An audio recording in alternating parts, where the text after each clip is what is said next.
Shalom jemaat GBIS Haleluya Palur dan juga sahabat-sahabat ibadah online dimanapun berada, baik yang ada di dalam negeri maupun yang ada di luar negeri. Saya mengucapkan selamat Natal tahun 2023 dan selamat menyongsong tahun baru 2024. Sebelum kita belajar firman Tuhan, mari kita berdoa. Bapa, kami mengucap syukur. Pada pagi hari ini kami dapat menikmati Natal dengan cuaca yang indah, dengan keadaan yang luar biasa. Maka Tuhan, biarlah keluar biasaan ini ditambah dengan firman-Mu yang mengajarkan kepada kami. Karena kami akan Kau perbarui hidup kami melalui Natal hari ini. Terima kasih Bapa. Dalam nama Yesus kami telah berdoa dan mengucap syukur. Yang percaya katakan amin. Nah, Natal itu merupakan peristiwa mendunia. Dunia merayakan Natal. Entah apapun agamanya, Natal pasti diperingati. Lalu peringatan Natal ini untuk apa? Nah, setiap orang pasti punya makna-makna Natal di dalam hidupnya. Memiliki kenangan-kenangan Natal di dalam hidupnya. Kita sebagai jemaat GBIS mendapatkan satu tema bahwa Yesus datang memperbarui kita dalam kasih-Nya. Memperbarui. Kita diingatkan kenal Yesus, hidup kita sudah mulai dijadikan baru. Setelah dijadikan baru, dipakai setahun, pasti ada kerusakan, pasti ada kejelekan, pasti ada ketidakcocokan, diperbarui lagi. Diperbarui lagi.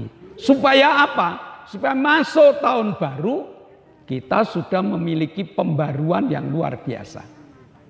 Nah, Natal itu memperbarui kasih kita di dalam Yesus Kristus. Natal itu Yesus yang datang kepada kita ini mengingatkan, aku bawa kasih kepada kamu. Untuk itu setiap Natal pasti ada drama Natal. Atau setiap Natal pasti kita mengenang ada beberapa tokoh-tokoh yang perlu kita contoh, yang perlu kita teladani di dalam kita menikmati pembaruan kasih Kristus itu. Yaitu dalam drama Natal ada Maria, ada Yusuf. Dan Maria Yusuf itu punya masalah yang gede. Maria mengandung sebelum menikah dengan Yusuf. Di tradisi Yahudi ini harus dirajam batu.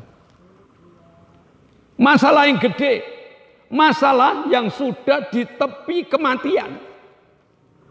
Dan Yusuf supaya dia tidak menyakiti hati Maria, diam-diam dia ingin meninggalkan tunangannya itu. Karena dia tidak melakukan. Dalam suatu mimpi, Allah menemui Yusuf dengan mengatakan jangan tinggalkan Maria. Dia mengandung dari roh Allah. Yusuf taat, maka Yusuf tetap dengan Maria. Bagaimana caranya untuk menyelamatkan Maria dan Yusuf dari kasus yang besar ini?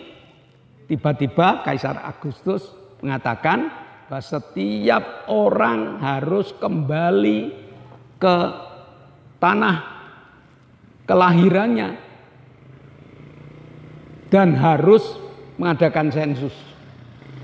Maka Yusuf dan Maria pergi ke Bethlehem.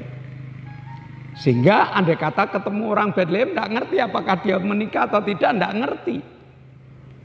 Lalu di dalam menyelamatkan Maria dan Yusuf, Allah memberitahu pada Yusuf setelah kelahiran Yesus yang kira-kira sudah 4 tahun, bayi kecil itu pindah ke Mesir. Kamu harus pergi ke Mesir karena di sini akan ada pembantaian anak-anak di usia 4 tahun ke bawah.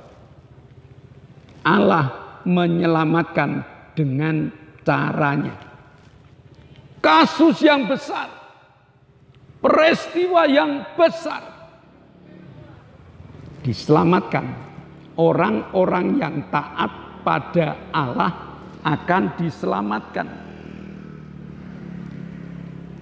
Ada skenario yang luar biasa yang selalu Allah berikan kepada setiap orang yang taat kepadanya.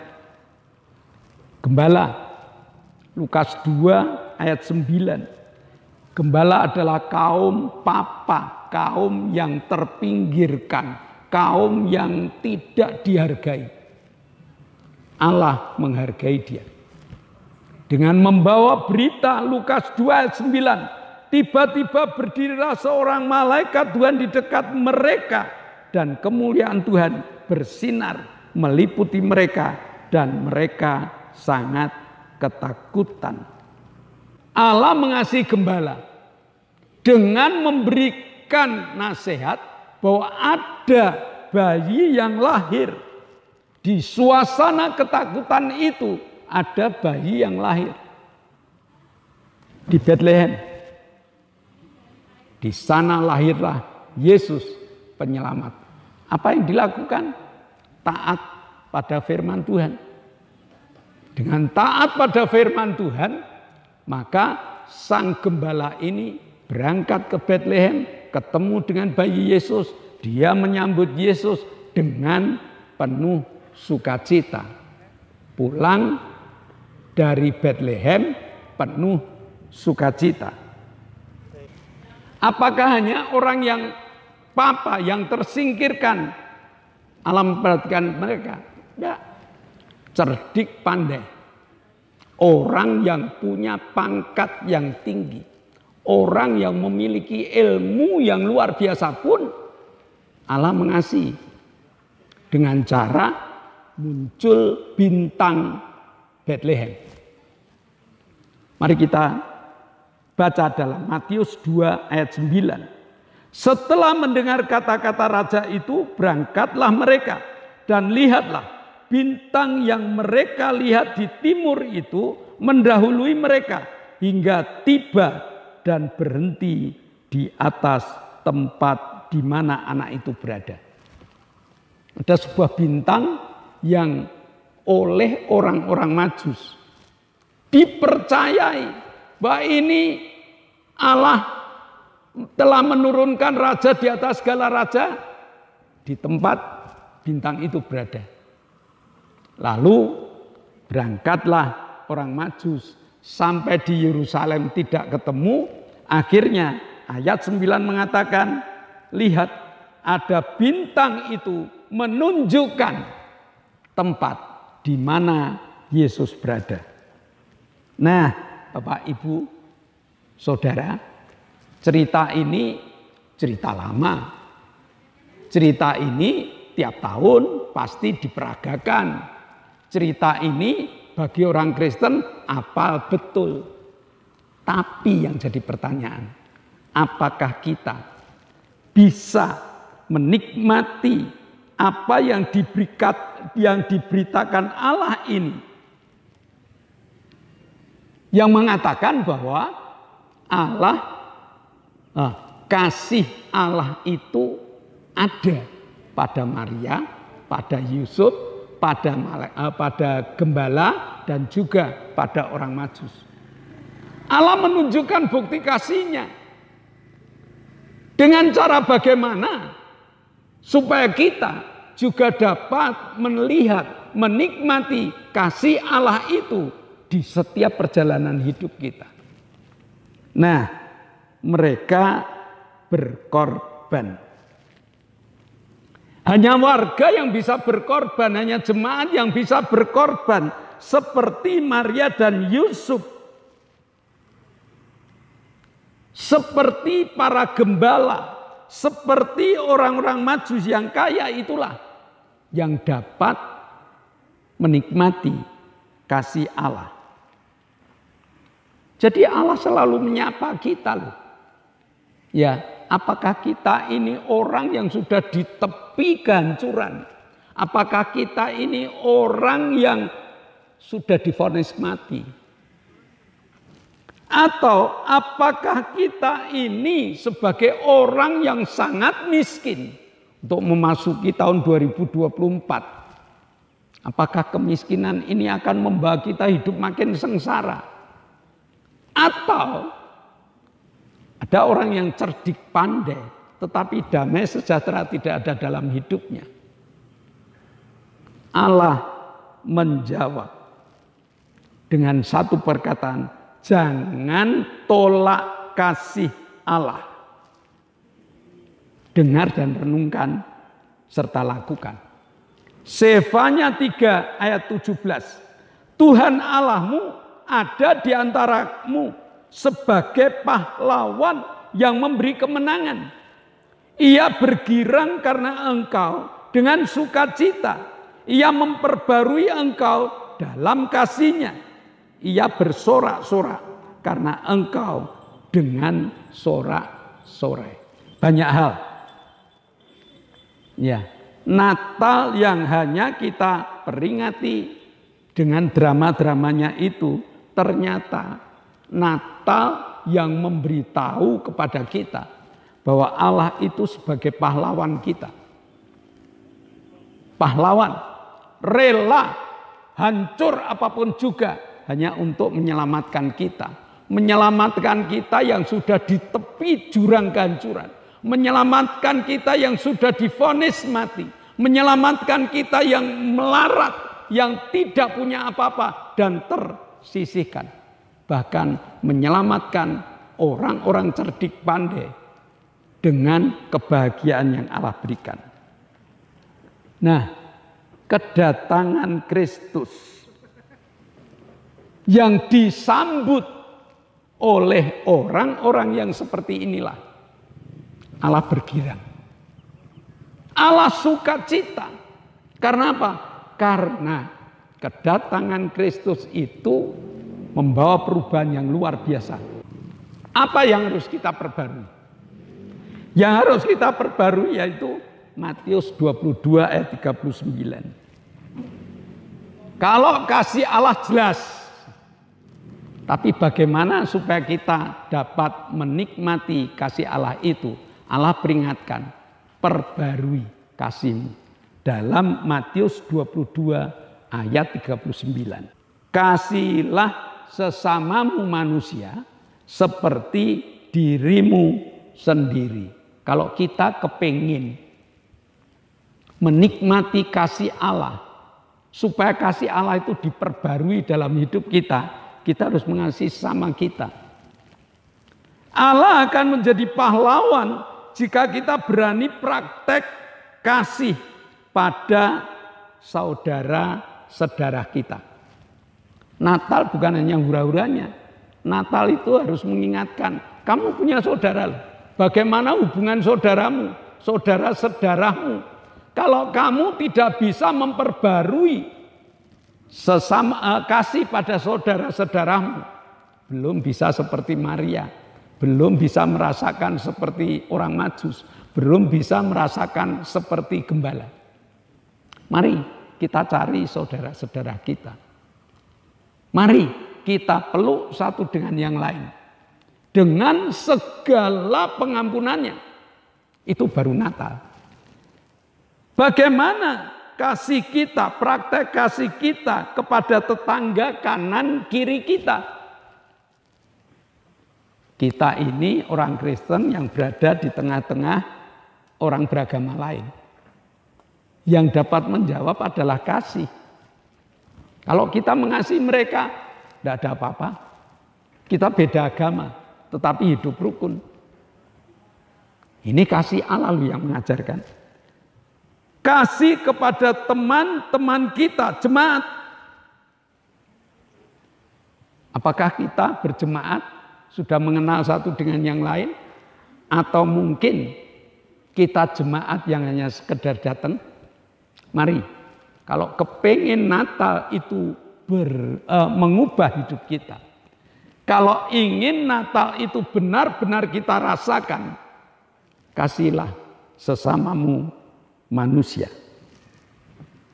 Tinggalkan tempat dudukmu, cari teman-temanmu, minimal 10 orang. Mari kita saling berpelukan, mari kita saling berbagi kasih, mari kita menikmati pembaruan kasih Allah di Natal hari ini. Silakan tetap di tempat kita berada, mari kita berdoa. Bapa, kami mengucap syukur Engkau Allah yang luar biasa. Engkau mengingatkan kepada kami bahwa kasih-Mu yang setiap hari kami rasakan, yang setiap hari ada di dalam benak kami, kadang-kadang belum kami terapkan pada orang lain. Sehingga kasih-Mu berhenti di tempat kami. Hari ini Engkau mengingatkan kepada kami bahwa kasih yang diperbarui adalah kasih yang benar-benar kami terapkan. Terima kasih Bapa, dalam nama Yesus kami telah berdoa dan mengucap syukur. Sambil kembali ke tempat kita, mari kita nyanyikan Selamat Hari Natal dengan penuh sukacita. Selesai di tempat duduk, baru akan kita adakan doa penutup.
Mari kita sama-sama berdoa.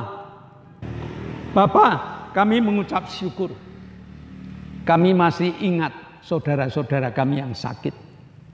Setelah kami mengasihi satu dengan yang lain, kami ingin Tuhan, Kau juga jamah saudara-saudara kami dengan iman yang kami satukan. Kami berdoa untuk Octavianus Hindrawijaya. Tuhan, hanya kasih-Mu yang mampu membangkitkan kembali Octavianus Hindrawijaya. Biar dia dapat berdiri, biar dia dapat berjalan, dia dapat berbicara, membicarakan kasih-Mu. Kami bersyukur. Saat ini Engkau jamah, Engkau kabulkan doa-doa kami. Kami berdoa untuk Arin yang sudah Kau ambil tumornya, tulang-tulangnya Tuhan. Biar kuat, dapat berdiri, dapat berjalan, dapat bersaksi. Kami berdoa untuk Ibu Gito. Engkau juga jamah kaki-kakinya supaya kuat, dapat berjalan dengan baik. Engkau juga jamah Ibu Linda. Engkau jamah Ibu Setyo Purnomo. Engkau jamah Pak Petrus Sutrisno.